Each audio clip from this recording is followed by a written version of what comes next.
Nifty 50 இந்தியாவிலே top 50 company hold பண்ணுற index கடந்த 6 மாதத்தில் 15% மேலே விழுந்திருக்கு.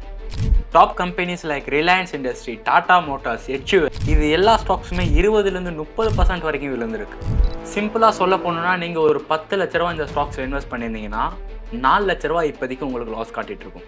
Investor wealth of 18 lakh crore rupees wiped out this week. இருக்கிறதுலே பெரிய டாமினன்ட் பிளேயர்ஸ் FIIs ஒரு மாசத்துல 95,000 கோடி வித்து ரெக்கார்ட் பிரேக் பண்ணியிருக்காங்க. The FIIs have sold nearly 26,879 crores. Geopolitical issues like Russia, Ukraine, wars. Russian forces have launched drone attacks on Ukraine's Kharkiv region, killing over 50 people and injuring many. இந்த மாதிரி சமயத்துல உங்க காத்தை எப்படி நீங்க manage பண்ணணும்? Market ஏன் விழுவுது? இன்னைக்கு இந்த வீடியோல பார்க்கலாம். Nifty was down more. Nifty is down. Are we at the bottom or close to this sell-off ending? Nifty பார்த்தீங்கன்னா கடந்த 3லேருந்து 4 வருஷமா அப் ட்ரெண்டில் இருந்திருக்கு, அதாவது ஒரு புல் மார்க்கெட்டில். ஸோ சம்மந்தமே இல்லாமல் நடுவில் ஒரு 6 மாதமா ஏன் கீழே விழுவுதுன்னு சொல்லி உங்களுக்கு ஐடியா இல்லைன்னா, ஃபாரின் இன்ஸ்டிடியூஷன் இன்வெஸ்டர், அதாவது மார்க்கெட்லேயே பெரிய பிளேயர்ஸ் அவங்க தான். ஸோ அவங்க விற்கும் போது மார்க்கெட்டில் நிறையா சப்ளை வந்துடும் அண்ட் மார்க்கெட் கீழே போகும். இத்தனை வருஷமாக இந்தியன் ஸ்டாக் மார்க்கெட்டில் பையிங் பண்ணிட்டு இருந்தவங்க திடீர்னு ஏன் வித்துட்டு இருக்காங்க? ஃபர்ஸ்ட் டாக்ஸஸ்லேருந்து போயிடலாம். போன வருஷம் 2024 அக்டோபரில் யூனியன் பட்ஜெட் வைக்கும் போது நம்மளுடைய ஃபினான்ஸ் மினிஸ்டர் பார்த்தீங்கன்னா long term capital gain tax, அதாவது ஒரு வருஷத்துக்கு மேலே எந்த ஒரு ஸ்டாக்ஸ் அங்கே ஹோல்ட் பண்ணியிருந்தாலும் அதில் வர ப்ராஃபிட்டில் 10% டேக்ஸ் கட்டுற மாதிரி இருக்கும். அவங்க 10%லேருந்து 12.5% சேஞ்ச் பண்ணிட்டாங்க.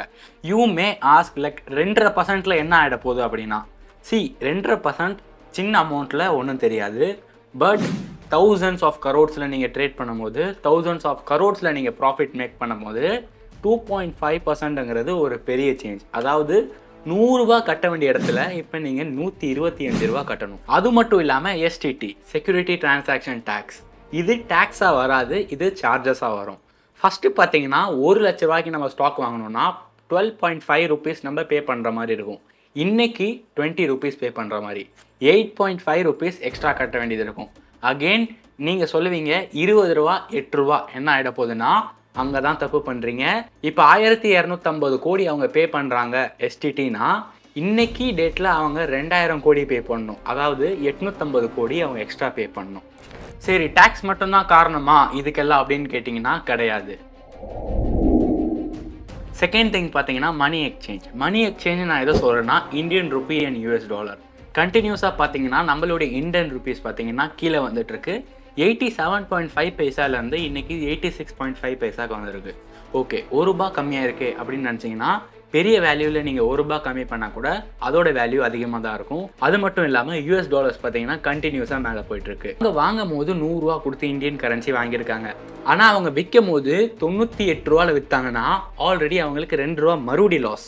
அதாவது ப்ராஃபிட் 10 ரூபா சம்பாதிச்சாலும் அவங்க ஃபாரினுக்கு எடுத்துகிட்டு போகிற கரன்சி பார்த்தீங்கன்னா டோட்டலாக ₹6, அதாவது 6%. இவ்வளோ வேலை பார்த்து இவ்வளோ பண்ணியும் அவங்களுக்கு ரொம்ப லோ ரிட்டர்ன் வரதுனால தான் அவங்க திடீர்னு செல் பண்ணிட்டு இருக்காங்க. இது மட்டும் இல்லாமல் ஜியோபொலிட்டிக்கல் இஷ்யூ, அன்சர்டனிட்டி, வார்ஸ் நிறையவே இருக்குது. ஸோ இதெல்லாம் தான் ஒரு மேஜர் ஃபேக்டர்ஸ்.